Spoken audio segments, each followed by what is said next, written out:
Hola, Club del Vi, us vull presentar el vi negre del mes d'agost. És Castro Candaz, anyada 2020.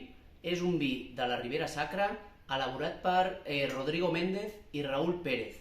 Raúl Pérez és un dels enòlegs amb més projecció internacional i amb més de renom, sobretot pel que fa als vins atlàntics del Bierzo, de la Ribera Sacra i de tota Galícia. És un enòleg molt inquiet, que té molts projectes amb diferents cellers i, en aquest cas, ens elabora Castro Candaz, un Ribera Sacra, amb una graduació que normalment al Ribera Sacra no és molt alt, són 13 graus d'alcohol, mencía 100%, com us comentava, i és un projecte on les vinyes es troben situades en zona de muntanya, per allà on passa el riu Sil, zona de costers, zona d'altitud, zona d'humitat, zona també fresca, amb menys hores de sol respecte a altres zones d'Espanya al llarg de tot l'any.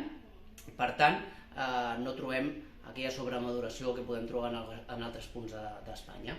És una mencía amb 12 mesos de criança, però amb fudres de gran capacitat, per tant no vol donar-li aquesta nota de dolçor de la barrica, del torrat, i a la fermentació afegeix rapa, que és la part vegetal del raïm. Per tant, el que busca és aquesta fruita que té la mencía, aquesta part aromàtica de fruita silvestre, de flor.